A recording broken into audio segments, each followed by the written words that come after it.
astonished by how much the rest of your life will be consumed by the same petty jealousies you encountered in adolescence, the same irrational juvenile behavior, the cliques, the dumb jokes, and the hurt feelings. And to the women of the class of 2009, be forewarned. These boys sitting beside you who are about to become men will take their inner boy and their baseball caps and their sports teams with them. And they will never completely understand it.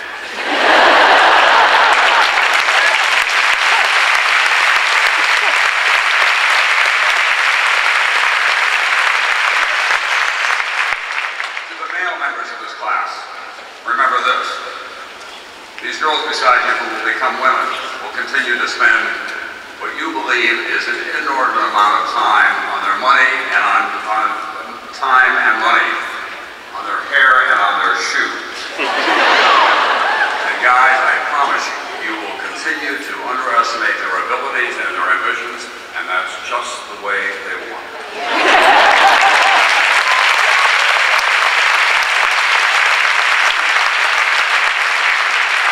And men and women alike, remember this.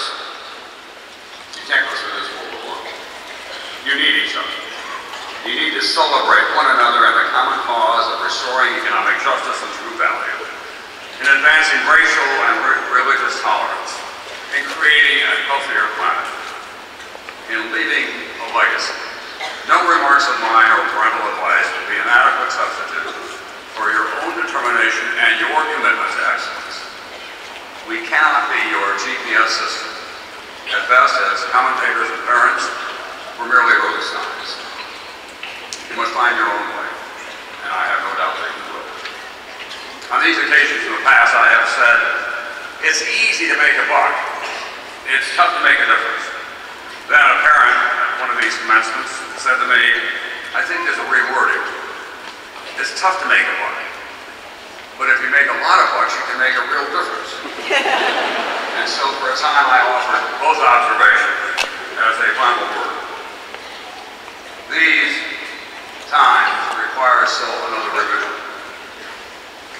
It is a lot tougher to make a buck these days, but making a difference has its own rich reward. So go forth, make some bucks, but most of all, make a difference, and you'll find how rewarding this life can be. God knows we need your help. Good luck to the class.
Tom Brokaw, your career in journalism has been extraordinary. The grace and intelligence you brought to your work, and the high ideals for which you hold yourself, and those on whom you report, have won our most sincere appreciation and respect. By virtue of the authority vested in me by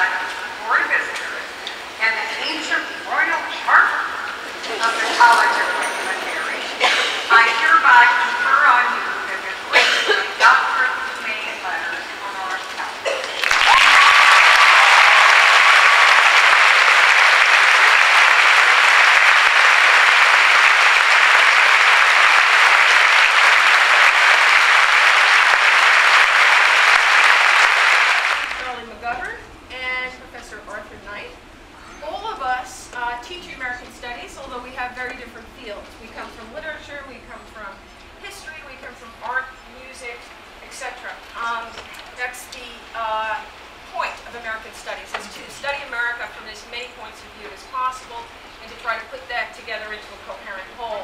And sometimes we actually do it.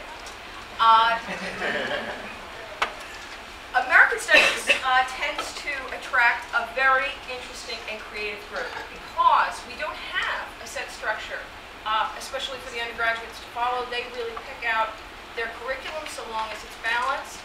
And so we tend to see very creative and innovative students in the program, and you'll see them all as they graduate here.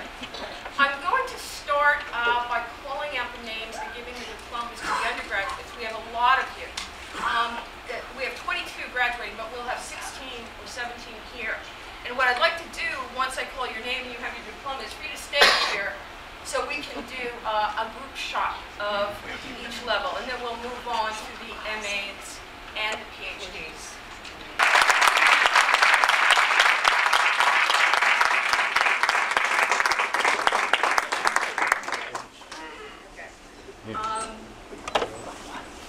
Caitlin Bailey.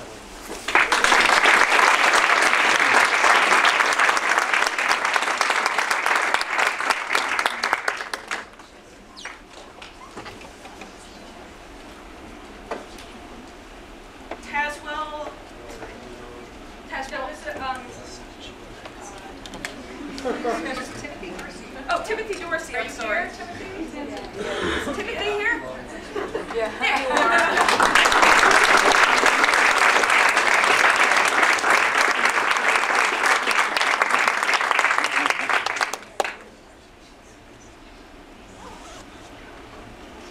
Tommy Gillespie.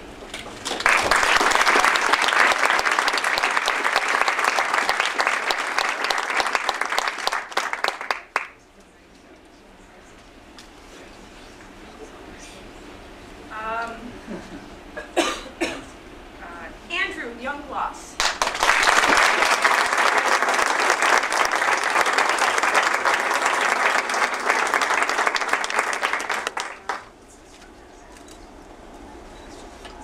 William Hammer.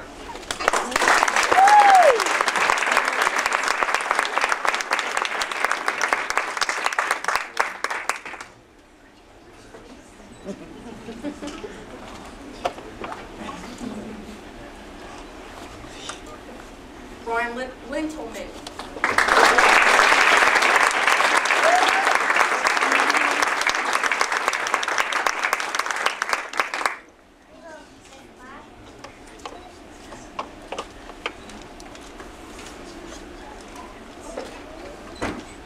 Annalise Lohman.